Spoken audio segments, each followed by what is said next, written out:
KPHI 96.7 FM. Hawaii's hot Filipino hits.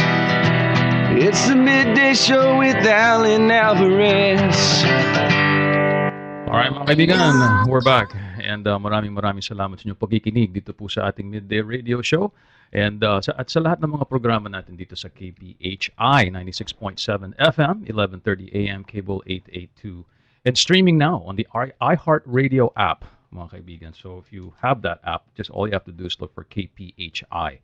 And we're coming through crystal clear. So nandito po tayo mga kaibigan, kasama natin ng ating kaibigan na si Senator Will Espero, and we have just been discussing what has happened to him in the past session.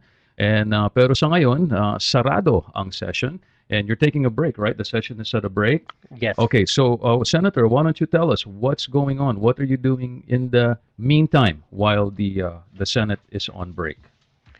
Well, during the interim, this is an opportunity for legislators to get more actively involved in their community. So you'll see more legislators in their community holding community events, doing visits. See you at the Filipino parties. Exactly. I see you a lot of times at the Filipino parties. Yes, we get a lot of invitation to the Filipino parties. Yes. By the way, I'd like to mention that on October 12th, if anyone is in the Eva Beach area, we'll be having a community meeting. All right. That's Saturday, from 10 to 12 at Eva Mackay Middle School. Eva Mackay Middle School is probably the newest school built in Hawaii. It just opened about 3 or 4 years, I'm proud to say, in my district. All right. Congratulations. And it's the most green school in Hawaii. It did win a LEED award. LEED is Leadership in Energy Efficiency Design, and congratulations. it's a very nice school. Nice. And we were also able to. We need better schools, Senator. Yes, well, now that new schools are being built, they are being built properly, and of course with a lot of emphasis on saving energy and designing them using natural elements and other ways without spending too much on fuel and air conditioning. You got to put windows. I'm sorry. I was just referring to that article about the air conditioning in schools. Yeah. This came out a few weeks ago. Sorry. And that's an issue that's been going around. I mean, come on. For decades. Put windows. Just put the windows. I think if you put the windows down, you won't need much air conditioning. The wind pretty much flows here in Hawaii, you know? There are some areas, though, and particularly in Eva Beach, where it is hot. It is extremely hot, and I think they should. I'm trying to get some air conditioning for Campbell High School. However, what they're projecting is maybe $10 to $11 million. Ouch. Yes, so it boils down to, and it's a difficult issue because the students, the teachers say it's too hot, we need more air conditioning. However, with all of the priorities in the state, it's up to the Department of Education to, at the end of the day, prioritize these. But we're working on it, and we've been able to air condition some schools. However, we weren't able to air condition all the schools that we wanted to. That's okay, Senator. Yes. Thank you for the work that you've done to make sure there are air conditioners in those schools. But getting back to the what else I'm doing, as I said, October 12th, and we'll have light refreshments, and we'll be talking about the rail project. There'll be some representatives from HART to give an update on the rail project.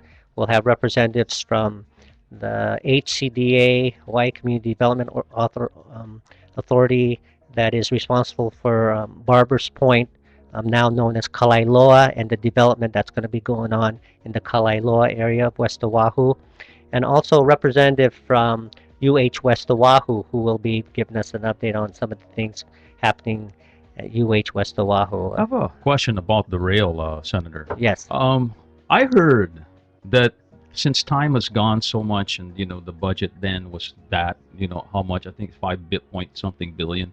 I heard that it's not even going to be able to make it all the way to Honolulu. Is there any truth to that? No, there's no truth to that. Okay. Currently, the first phase will be from Kapolei to the stadium area, and that should be up and running within 5 years. Wow. And then from the stadium to Ala Shopping Center should take another 5 years. So in 10 years, In 10 years, we should have we're hoping to have. connected. Right. Mm-hmm. It'll be up to future city councils and the mayor to look at the extension. And the logical and expected extension is from Ala Shopping Center to UH Manoa. That would be nice. That's Right. a little closer to see. I'm a little bit on the east side, Right. so that would really help a lot. And then you're going to have from Kapolei, where it'll be near UH West Oahu, Mhm. to possibly Ko'olina. Oh, Right. okay, So nice. one day there'll be a rail system that'll connect UH Manoa to UH West Oahu, to Leeward Community College, HCC. There'll be a brand new shopping center in the Kapolei area. That's the one that's going to be built by DeBartolo. Mhm. So that shopping center will be connected to Ala Shopping Center and Ko'olina. And it's just going to be a very dynamic, vibrant part of Honolulu. People have to understand that the population of Oahu is growing about 70 to 90,000 every 10 years. Wow, And that's big. in the next 50 years, the population of Oahu was expected to grow an additional 400,000 people. Oh my God. So ask yourself, where will those 400,000 people live, work, and play?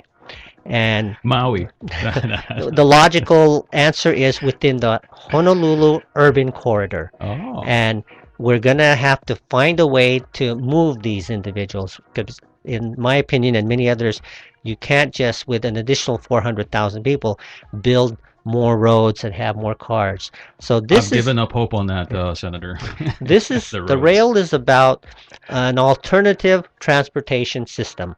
It's about mobility for the future. That's what rail is. Mhm, And mhm. for individuals who say, well, it costs too much, Mhm. at 4 or 5 billion, look at it from the perspective of it being a multi-generational project that's going to assist and help literally tens of thousands of people in the future. Millions. Yes, Not just and tens it's of going thousands. to be a project that's going to last over 100 years. So with that in mind, and the fact that with the 8.5 potential tourists who are coming to Hawaii, there's a good chance many of them are going to ride that rail.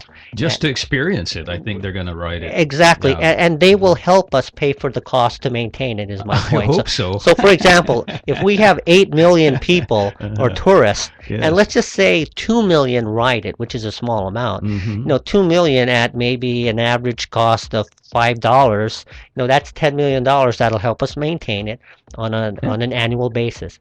So there will be funds and revenue to pay for it, but this is certainly something that is needed because it's about mobility and the future. And when it's built, we're looking at building TODs, transit-oriented development, around each of the rail stations. And thus you'll have communities that come up around the station that will have homes, elderly home, affordable homes. You expect retail stores, restaurants, childcare, healthcare, whatever you can put around a rail station. If you think of it, what would the citizens utilize it? There's a good chance it'll be built around that station. And thus, if you live and work along that rail station, you may not need a car. Well, I hope you and I have the same concept of affordable. That would be really nice. And Yes, as far as the development goes, it's great. And when you do get it to that point, Senator, maybe we can take out that extra GE tax that they charge us and help us out whenever it gets to that point. Or we could put it to fix all the potholes in our roads, right? That would be so nice. Which is Senator. another. I gotta pay every time I bring my car to be serviced. I gotta pay an extra $300 or $400 to align the thing, because they say you cannot avoid it because of the way the streets are. And aren't you on the transportation committee? Yes, I am, and we are working on it. The city and county has its own plan, so I the see. city and county is not our jurisdiction, Sure, but that's a whole different. we're responsible for the highways, and unfortunately, many of the people who are going westbound each night sit in the traffic because there's a major rehabilitation project going on the H1, I know. and it's terrible, but It's got to be done. it has to be done, and we expect that to be completed by next year. And we funded a zipper lane for the afternoon, and the zipper lane for all of you out there from the west side will be available for you in the afternoon. So you will now, or when it is completed, there will be an AM zipper lane for the morning and a PM zipper lane for the afternoon, and that's a project that we funded at the state legislature. Thank you. Because without that, I think people are just going to go insane waiting in traffic. I'd also like to mention a couple other areas that I'm working on with Sure. this interim. Please. I'm involved with 3 working groups or task forces right now. One is the Clean and Sober and Halfway House Task Force. This is intended to look at the halfway homes and clean and sober homes that are, proliferating in many of our neighborhoods and communities, and try to get control of a situation where many people don't like these homes, but for some of them, they have to understand these are housing issues, and you really can't discriminate against people on where they're going to live. But many of these homes have former inmates, maybe some individuals that have been homeless, but there's housing for anywhere from 5 to 8 people.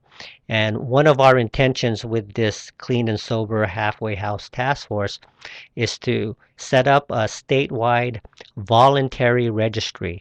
And we're asking the owners to voluntarily submit to this registry, and if they do, it's possible that we could provide incentives for them to help them get clients and to help their bottom line. However, to be a part of the registry, we are establishing certain standards. So it's a form of regulation, but it's a voluntary regulation where homeowners or people who are operating these homes will improve their operations. So they will have, for instance, they'll have an in-house live-in monitor or supervisor. They have regular meetings with their clients. They can have regular drug testing because some of them have had drug issues and problems. I bet.